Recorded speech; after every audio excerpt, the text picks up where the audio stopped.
And here we go. All right. So again, this is lesson 4. It's chapter 6 in the textbook. And it is, again, getting deeper into this process of preparing molar solutions. And so up until this point, you know, when we've met for lecture, I've introduced to you new concepts. You've written down those concepts, and then we've also done some problems if necessary. Today, all we have are problems to solve. There are no new concepts. It's just applying these concepts in slightly more complicated ways. So here's our first problem. If you want to take some time to write that into your notes. How many moles of potassium chloride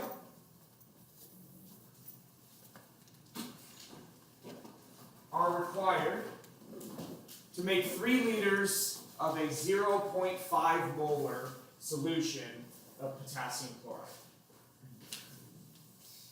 The next couple of chapters after this are about chemical reactions, and we'll start talking a little bit more about how to figure out what these are, although you could just go and find them on the periodic table in your textbook, and you would know exactly what it is.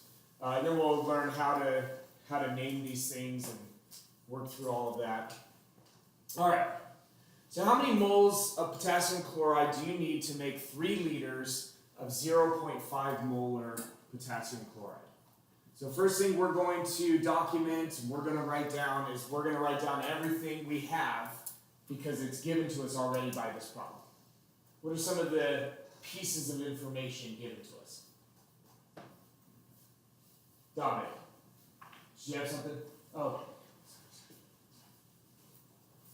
Anyone see anything that the problem gives us in the way of measurements? 0.5 moles. What? Oh, sorry. 0.5 moles of 0.5, not moles, molar. Yep, so we know that the concentration is 0.5 molar. And remember, molar is number of moles divided by liters. And then now we've got Katie. We've got Abby. 3 liters. I'll get it figured out again. So, and then we know that the volume of the solution is equal to 3 liters. Okay? So that's all we have. That's all the problem gives us in the way of measurements. So the next thing we're going to do is we're going to start picking out some of the tools that we have that apply to these measurements, that include these measurements. Right? We've got a tool for solving for molarity. Molarity equals moles of solute divided by liters of solution. Right? Do we remember that? It's a tool we haven't seen in a while, like 7 days. Right? This is a tool you were using in our lab last week to try to figure out how much salt you needed. But we have another version of this tool. It's the same tool, just written a different way, that says moles are equal to what? Molarity times liter. And if you ever forget that, you can always get back to that by manipulating this tool here.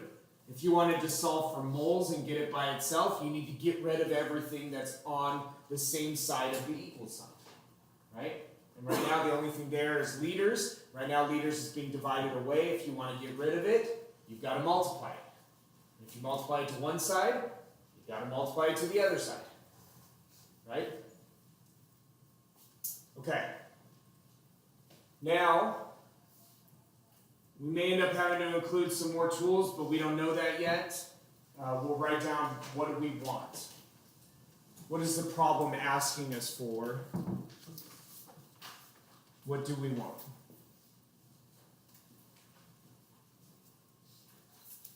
What does this problem want from us? What information does it want us to get? The moles, right? It wants us to figure out how many moles of potassium chloride do we need. Well, look at this. We've got a tool that solves for moles, right? And what does that tool require? It requires molarity. Do we know that? We sure do. It requires liters of solution. Do we know that? We sure do, right? we've been given everything that we need to use in that tool, okay? So moles of potassium chloride is equal to the molarity, which is 0.5 molar potassium chloride, times the number of liters of solution, which is 3 liters. Keeping in mind that molarity is moles over liters, right? Same thing. Yes? Yes. Okay, so here we have liters being multiplied. Here we have liters being divided away. What happens when you have something being divided away and you multiply that same something? They cancel out, right? That's what we use to get rid of it on the side of the equation that we don't want it. So liters cancel out, leaving us with what? Moles of potassium chloride, right? And why is that good? That's what we want. So our algebra is good, we've set the problem up well, we used our tool, and we should be left with the exact units that we want. Moles of potassium chloride. Okay, so now we'll do 0.5 times 3, which happens to be 1.5. Our units are just moles of potassium chloride. Capital K, not lowercase.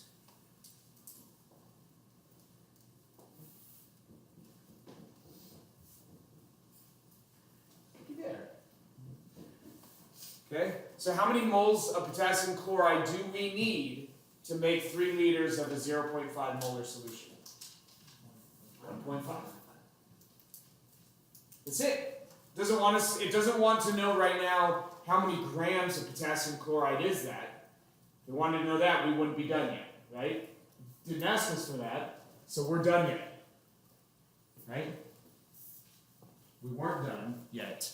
Now we are done yet. Okay? Any questions? Let's do another. What say ye? All right, let's do another.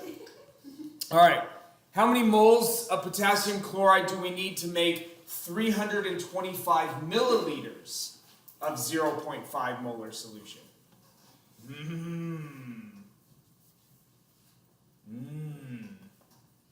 A little different. What's the first thing we do? Oh, sorry, I'll let you write this problem down. Sorry, I got excited.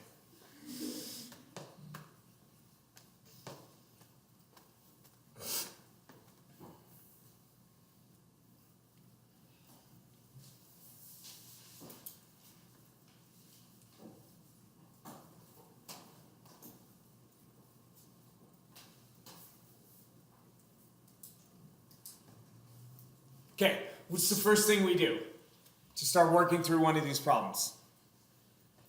Figure out what we have. Yeah, let's write down everything the problem gives us. So what do we have? Well, let's start listing bits of information given to us by the problem. What bits of information do we have so far? The liters and the molarity. Okay, so we know the volume of solution and we know the concentration of solution, right? We know that we still have a 0.5 molar potassium chloride solution. So we know the concentration, and we're also given the volume of solution. Volume is equal to 325 milliliters. Now, something that I encouraged you previously to get into the habit of doing is taking whatever volume you're given and converting it into liters if it's not there yet, right? You'll see when we start working other problems and we're given, say, milligrams instead of grams, it's helpful to just right from the beginning convert into your base unit, just in case you need it. And the beauty of the metric system is these conversions, you're either going to be dividing by 1,000 or multiplying by 1,000 almost every time. Right? Now, if you're like, Dr. Engel, what if they give us centigrams? Then we're not going to divide by 1,000. You're right. But that's going to be a fairly rare occurrence. Okay, most of the time we're going to be either dividing by 1,000 or multiplying by 1,000 whenever we're changing our units. A little bit different than converting, say, from tablespoons into ounces. Right? Okay, so right now our volume is given to us in milliliters. We want this in liters. How many milliliters are in a liter? 1,000, right? There are 1,000 milliliters in a liter. A milliliter is smaller than a liter. So if we're going to go from milliliters to liters, we're going to go from a smaller unit to a bigger unit without adding any material, right? It's still the same material, but we're going to go to a bigger unit. Our number better get bigger or smaller? Smaller, right? If we're going to a bigger unit without changing the amount, our number better get smaller, right? Bigger unit, smaller number. Smaller unit, bigger number. Right? Okay. So if there are 1,000 milliliters in a liter and our number is getting smaller, we're going to move our decimal place to the left 3 times. Okay? 1,000 times magnification change is a 3 decimal place change, either bigger or smaller. But we know our number needs to get smaller because our unit's getting bigger. Right? I want to say it again. Number smaller, unit bigger, right? Unit smaller, number bigger. Okay, sorry. So this equals 0. Actually, I'm not sorry. You're welcome. 0.325 liters. Now our volume is in liters, and we know the concentration. And now let's see what tools that we have to solve this type of problem. Do we have any tools that include the measurement molarity, the concentration, and the volume? We sure do, right? We know that moles are equal to molarity times liters, right? We also know that molarity is equal to moles divided by what? Liters. Divided by liters. Well, look at that. It was worth it to convert milliliters into liters because our tool requires liters. That is so wonderful. Right? It's not always going to work that way. Sometimes you're going to do that conversion and you don't end up having to do it. And then you're like, Dr. Engel, why'd you tell me to do this all the time? Just to be safe. Better to be safe than sorry, they say, right?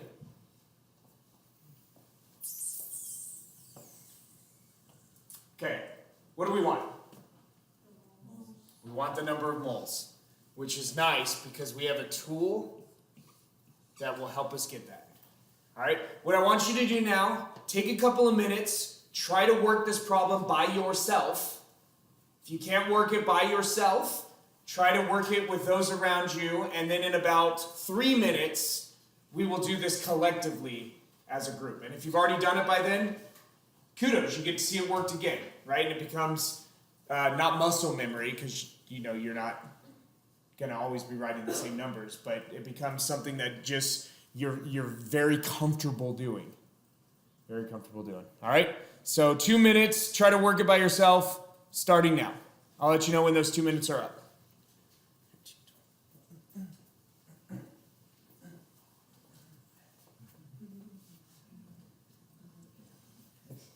Can you see the red okay? I'm going to grab some different colors just to be safe.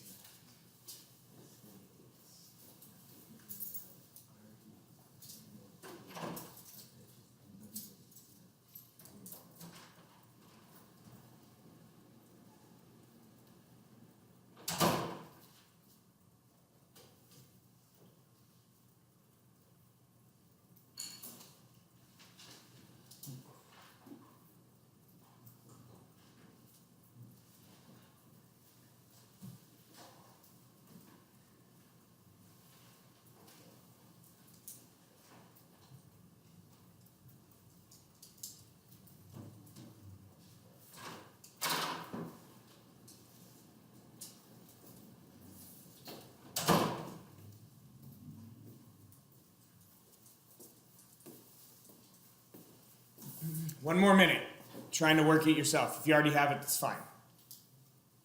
In fact, it's probably even good.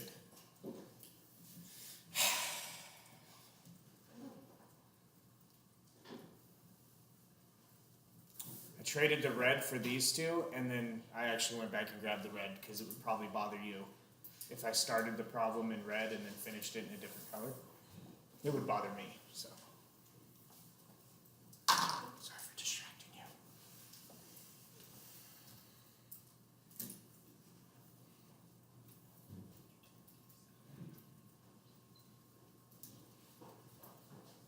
All right, you got about another minute or so. If you're still working on it, feel free to solicit the help of those around you.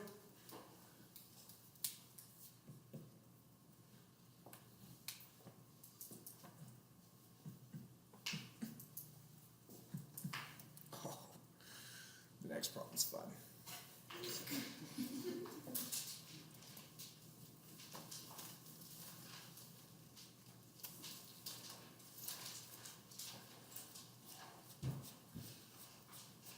Alrighty, so moles are equal to molarity times liter. Do we know the molarity? Yes. We sure do. It's 0.5 molar potassium chloride times liters. Do we know the number of liters? We sure do. We were given our volume in milliliters, but we courageously converted it to liters. 0.325 liters of solution.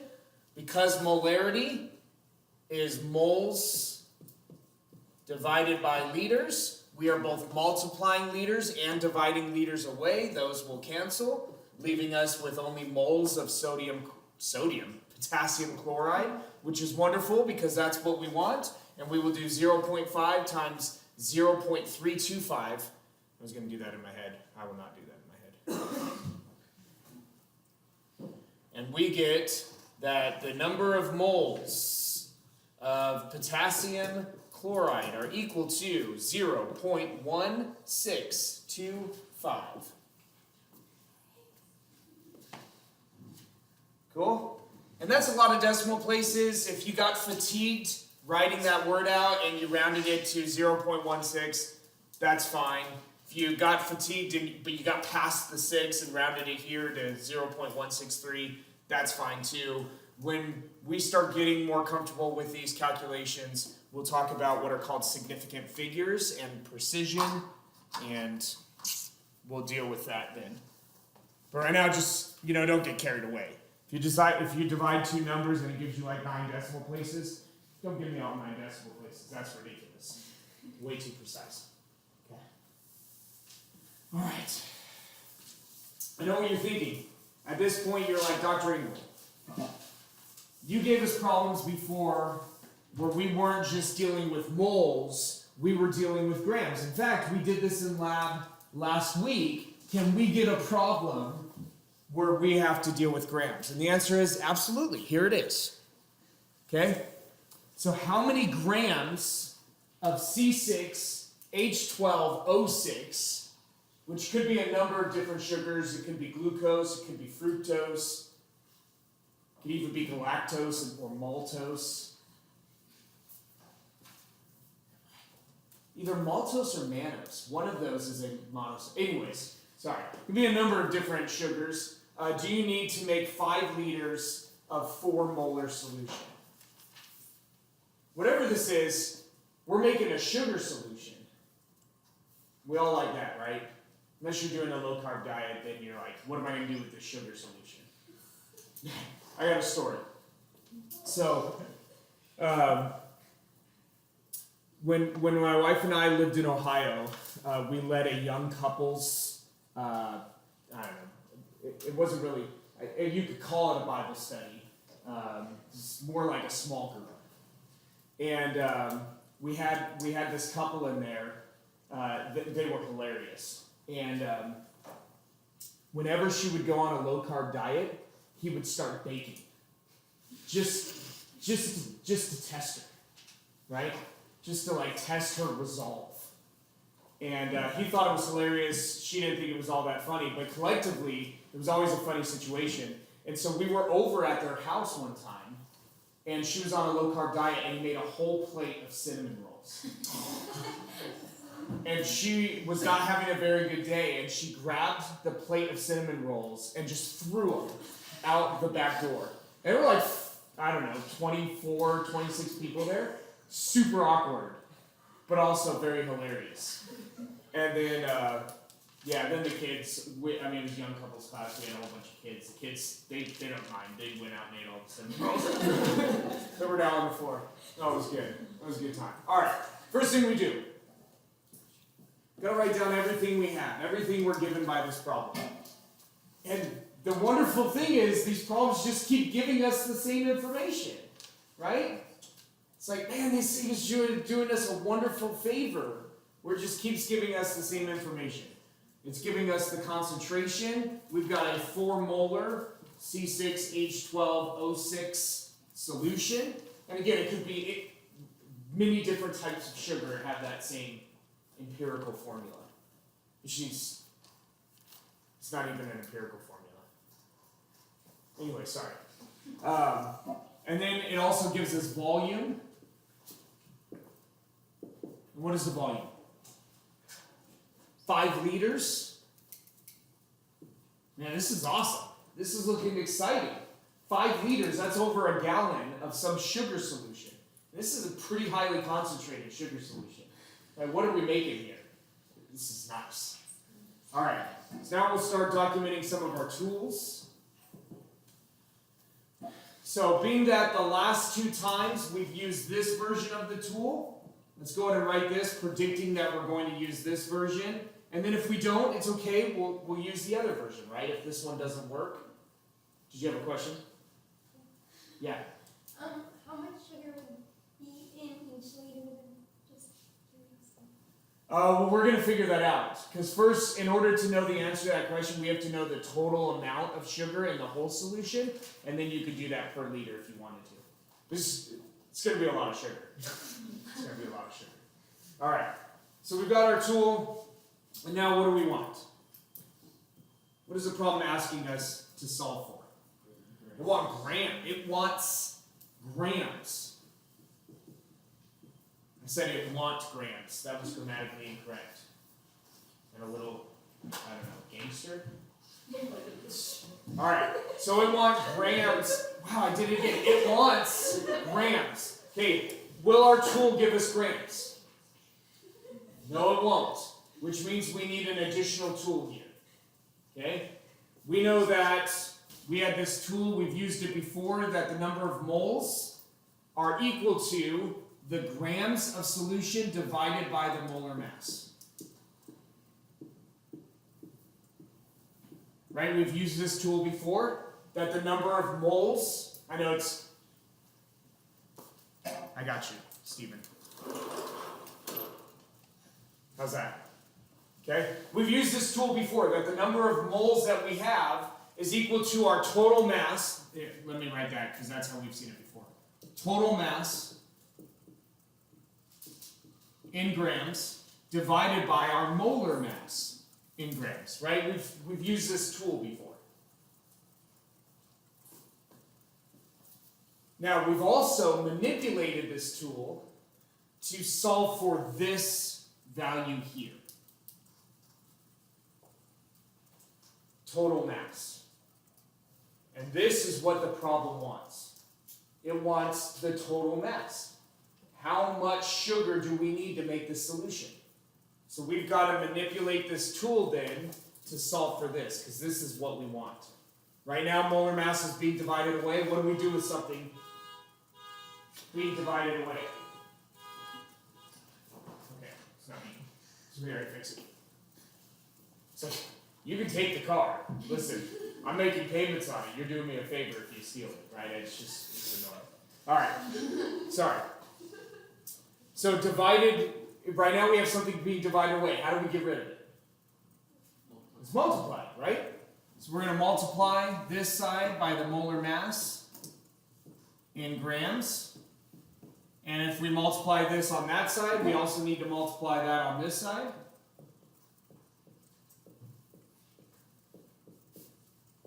Right? On this side, they're going to cancel out. We divided it away. We multiplied it back. Okay, and we'll be left with total mass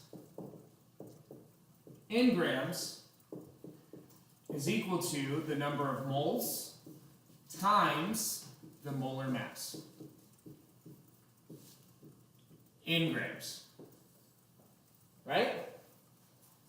It's a tool we've used before.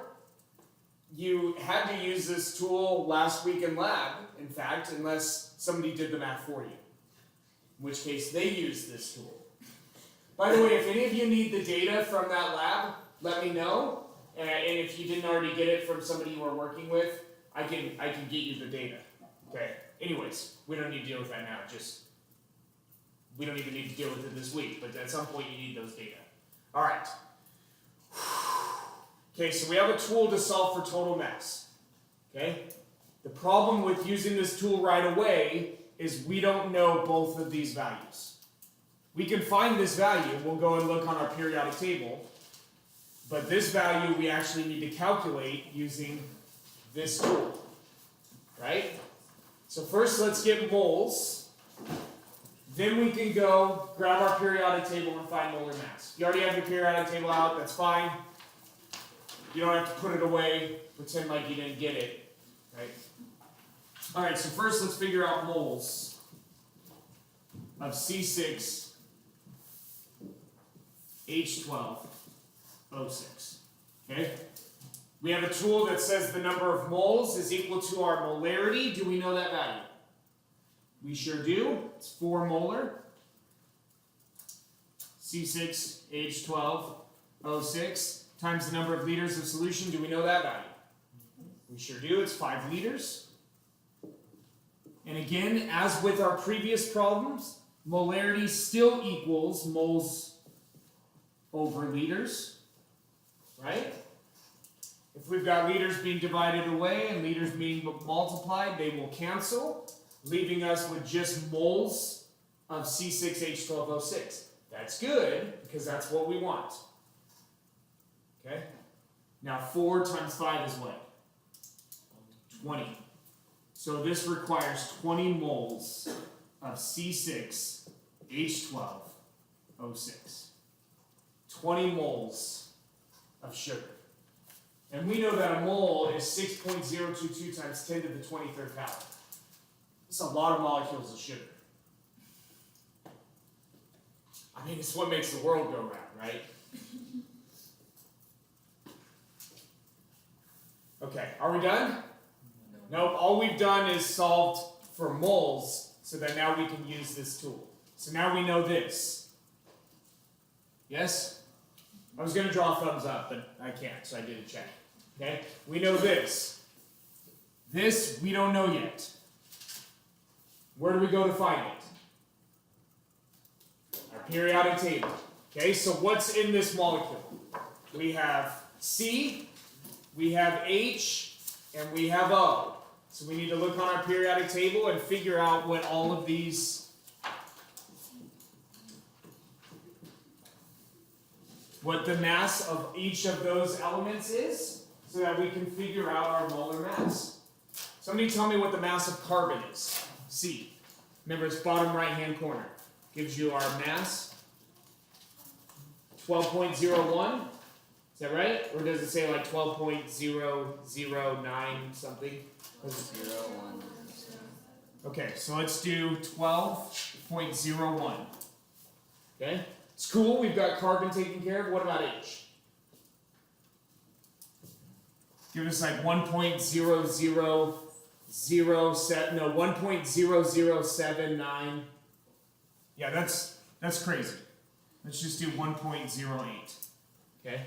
We don't need that many decimal places. That's very precise. I don't need that. You don't need that. Too much stress. Okay? What about oxygen? Does it give you 15.9998?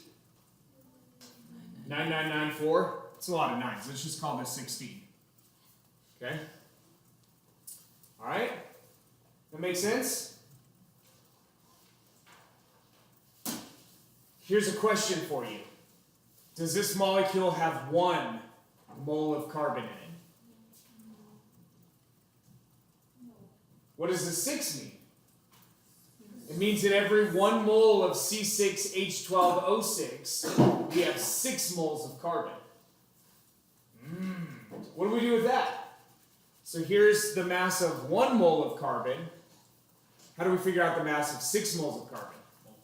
Let's multiply it by 6.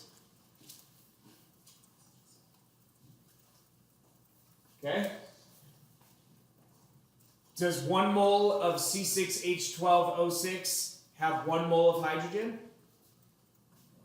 How many does it have? 12. So this is the mass of 1 mole of hydrogen in grams. How do we figure out the mass of 12?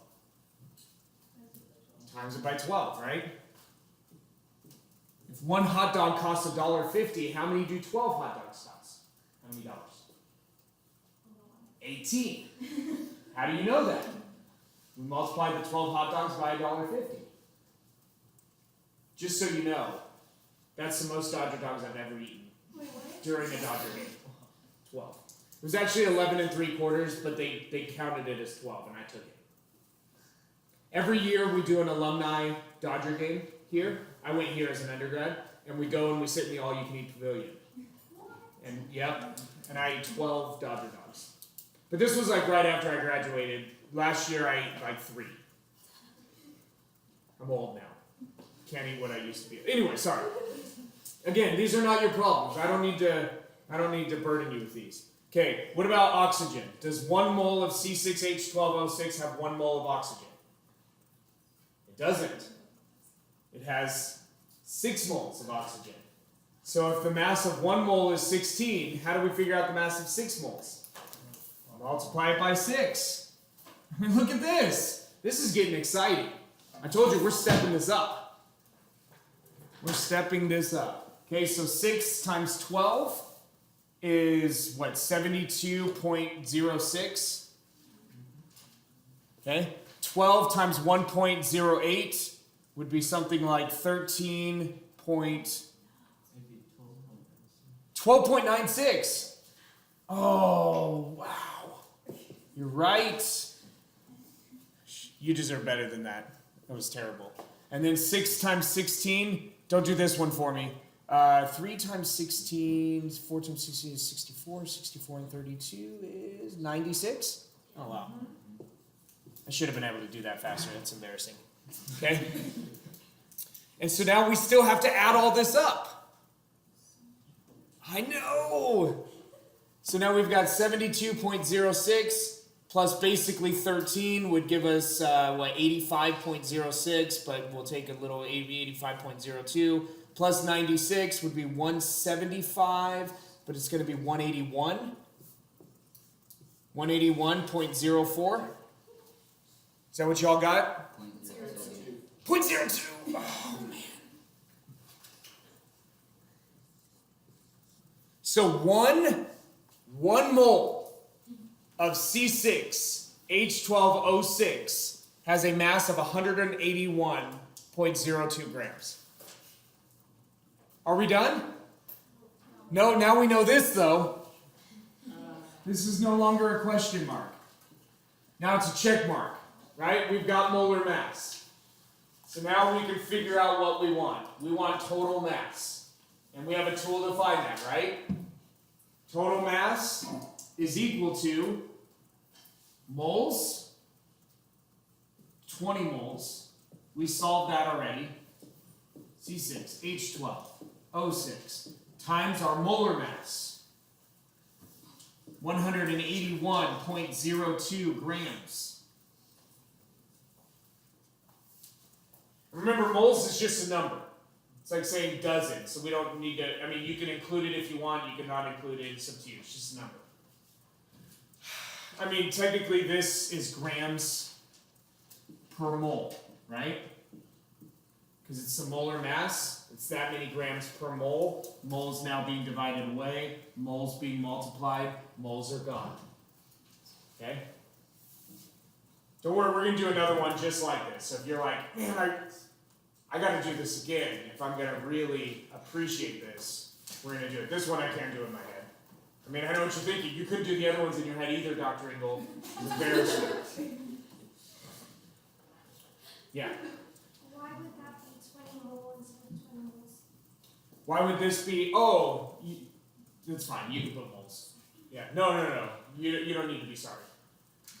Now it'll still cancel because again, moles, it's a number, right? It's like dozen or dozens, we'll just cancel it out. Or it's like gram and grams, right? If it's 1 gram or 20 grams. Okay. All right. Is this okay? All right.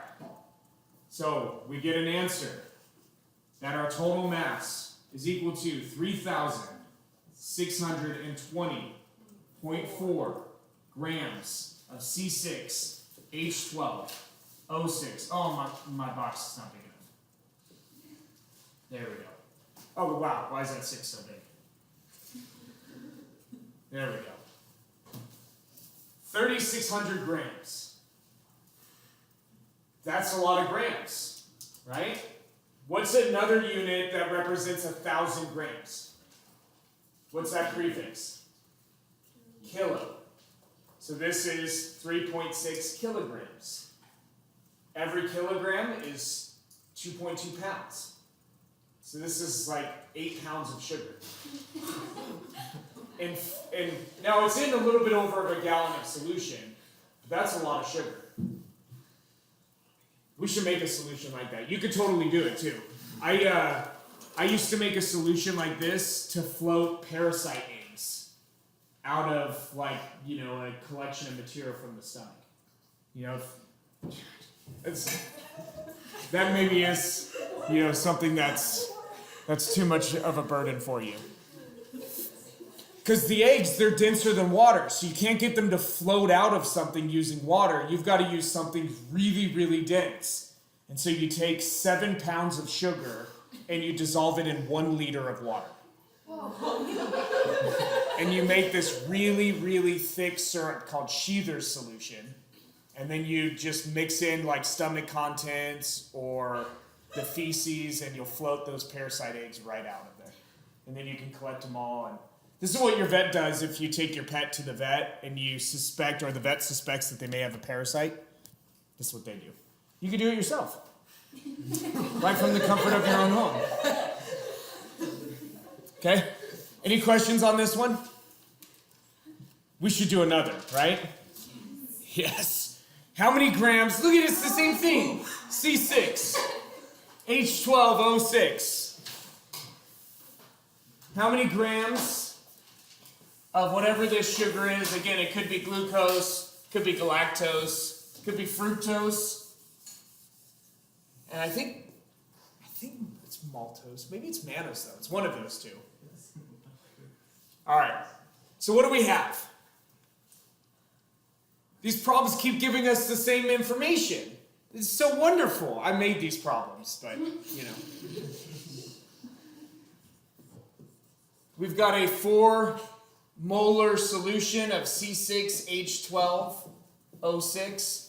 By the way, this is about as complicated of calculating a molar mass as you're ever going to get. I mean, that's pretty involved. You've got 3 different elements, and you've got a whole bunch of each. They won't usually be that complicated, but sometimes they will. What else does this give us? Volume. And our volume is equal to 550 milliliters. What do we do if our volume is not given to us in liters? We change it to liters, okay? There are 1,000 milliliters in a liter, meaning we're moving the decimal place 3 times. And if our units are getting bigger, what's our number going to do? It's going to get smaller, right? Unit bigger, number smaller. Unit smaller, number bigger. It's a good rule to remember. So we're going to move our decimal place 3 times, and we need to move it in such a way that our number gets smaller. 0.55 liters. Okay? All right? It's good stuff. Yes? It's great stuff. Tools.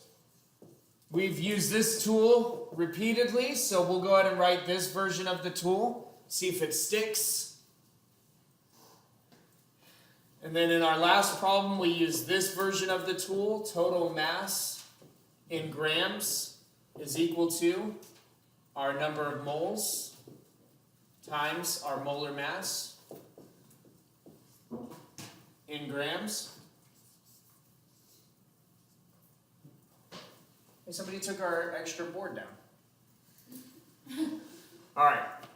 Now what do we want? Did I take it down?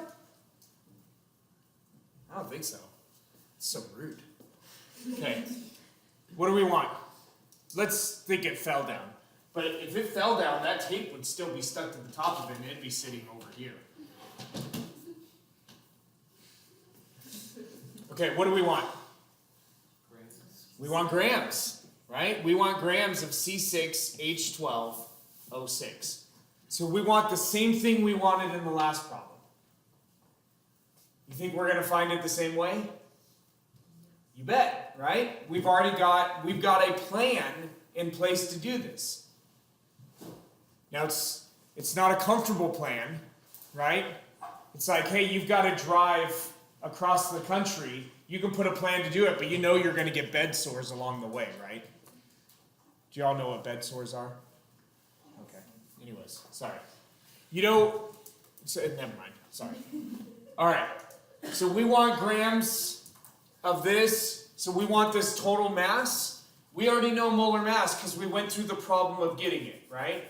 We can do that again if you want, or we can just use the molar mass we already calculated in the last one. I'd vote for that one, but really it's up to you. This is your class. And then moles, do we know this? So we know this one. We found it in the last problem. We don't know this yet, but we can figure it out. How? Not magic. We've got a tool here to solve for it. Right? It's not magic, it's chemistry, which is kind of magical. Okay, so we've got this tool to figure out moles. We already know molar mass. All we need are moles in order to get what we want. Okay, well, we've got a tool here to give us moles. Moles of C6, I did that again. C6H12O6 are equal to what?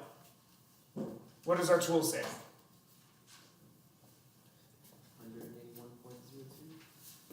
181.02. No, that's molar mass. So our moles are equal to our molarity. Do we have that?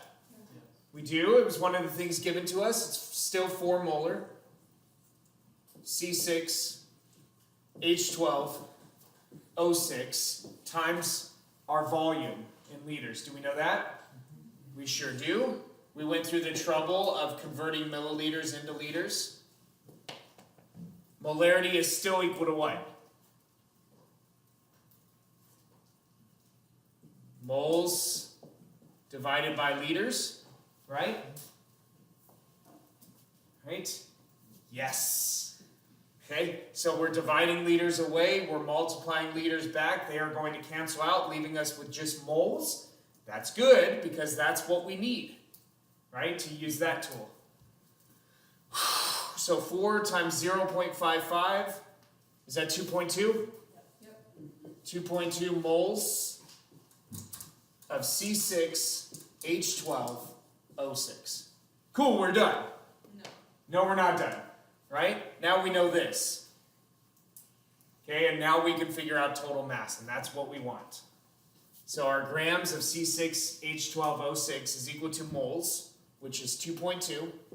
2.2 moles of C6H12O6 multiplied by our molar mass. 181.02, right? Grams per mole. Do you want to calculate this again?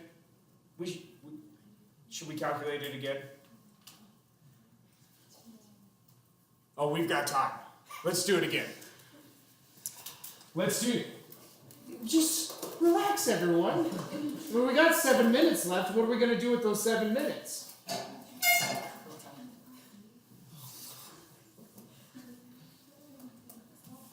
This is called checking your work, okay? It's powerful. No, it's gone now. All right, what's the mass of carbon? Oh, but we're checking it. It is, the answer is there. What's the mass of carbon? 12.01 grams. Does 1 mole of C6H12O6 have 1 mole of carbon? No, it doesn't. How many moles does it have? How do you know that? Because there's a 6 sitting there. Oh, that's wonderful. Okay? And then how many moles of hydrogen are in 1 mole of C6H12O6? 12. And what's the molar mass of hydrogen? 1.00. Nope. 1.08 grams. Got carried away with my zeros. Okay? How many moles of oxygen are in 1 mole of C6H12O6? 6. And what's the mass of 1 mole of oxygen? 16 grams. Alright? 6 times 12.01. 72.06 grams. Right? 12 times 1.08 is 12.96 grams. 6 times 16, 96 grams. We add all these up, what do we get?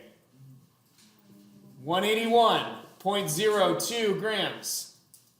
Look at that. We got the same answer. Is that weird? You know what's cool? This is what's super cool.